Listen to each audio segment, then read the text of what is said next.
number 8, so the penultimate one, is Helix Nebula, Aquarius. And Helix Nebula, we were all very aware of the developments in DNA science of late and the imagery. And so again, this was a gift in terms of the wonderful film footage we were able to find, as well as still images, with the rotating helix DNA strands. And in musical terms, can you describe how you achieved that? Because you did it very well. But again, I mean, if I were to think, just play a scale endlessly from do, re, mi, fa, so, and so on in a loop, that's one way you could create the idea of a helix or a rotation. But in your case, how would you describe what you did? I remember the phrase we used to describe this section. It's rotation and mutation.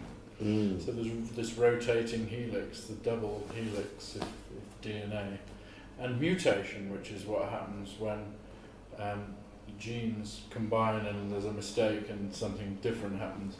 And actually it's, again, this one formally is quite simple, but you have a theme, if you like, not a word I would use, but it's a kind of theme, and it's a 12-note row in actual fact. I'm not a serial composer as such. I have in the past dabbled, but I'm not a serialist, definitely not a total serialist. But there are 12 different notes of the scale placed in wildly different what's the word you use? Registers of the instrument. Yes. And they rotate and mutate through the whole piece.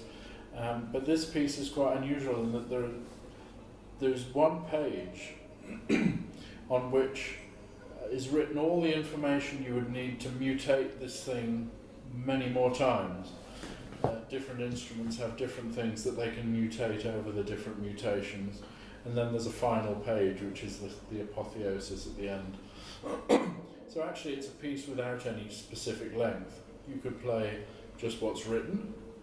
You've got the theme, then you've got the first mutation, and then the second to the 258th mutation is all on one page. And every time you do it, it could be different. The viola soloist is encouraged to improvise, but mutate the material every time differently. Yes. In fact, you recorded 3 mutations, didn't you? Yes. We'd only used one in the video, but so it's this rotating, mutating object that sort of could go on forever until the final page, which is when it sort of stops. But it's actually a good metaphor for the way that I write lots of music, not just this piece or this movement section. It's that each section of a piece or each discrete area of a piece has its own genetic code, if you like, a musical genetic code.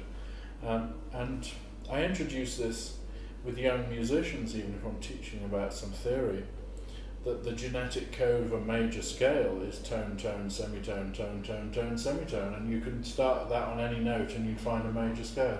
So that's the kind of genetic code of a major scale. And so you can do that with your piece as well. There are certain intervals that you can use to make the piece hang together rather than just be some random series of notes that could be anything. Yeah. And it's fairly related to a Xenakis technique called sieves. It gives a feeling to the piece which would be different if it was a different set of values. He calls it a sieve, which is odd because that's what you put tea through, isn't it? But anyway, his phrase. Anyway, well, I suppose it's a kind of filter. A sieve is a filter, isn't it? So it filters out. So in a way, I write music through a series of different filters for each piece. So each piece will be different, because otherwise it might just all sound random, mightn't it? Like you chose that note and then that note and this note and that note.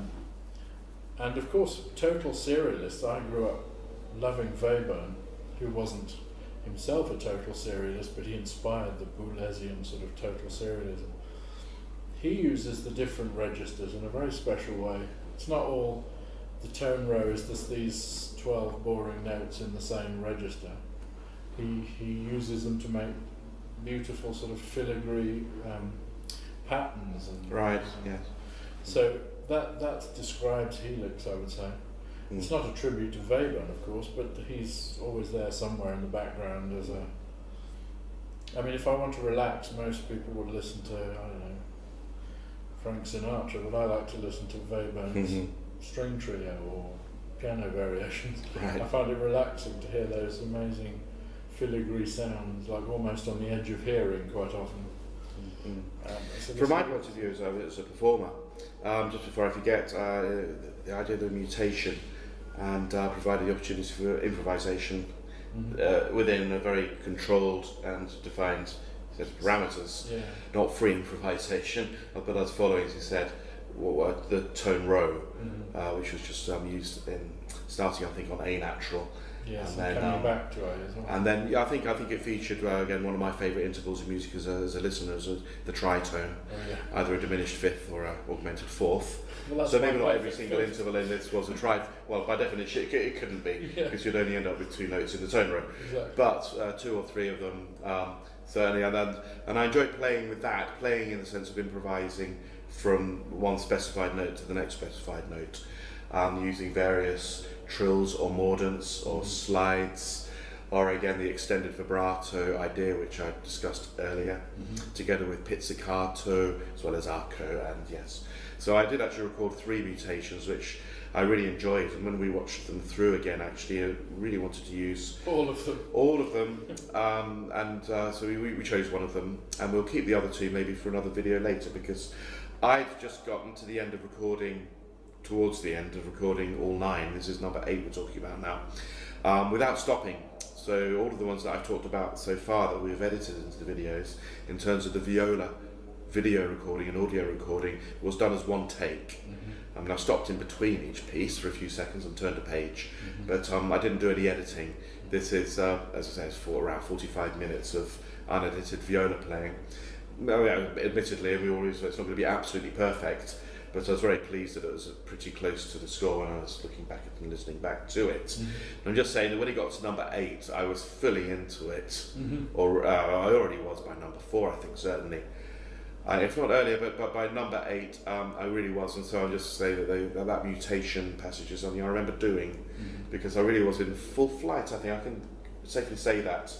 I was uninhibited, and I was just using my imagination without any obstacles of doubt or not quite sure what to do next, which is always a challenge of improvisation, especially as a classical musician who don't actually do that as we read notes on a page most of the time. Yes, predetermined.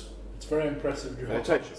So that's a highlight, certainly of that one, maybe of the whole 9 with Helix. Okay. Yeah, this is another one which the constellation never appears in our video. Right. Okay. Aquarius never appears. No. The water carrier. But in many of them, the constellation does. Yes. Yeah.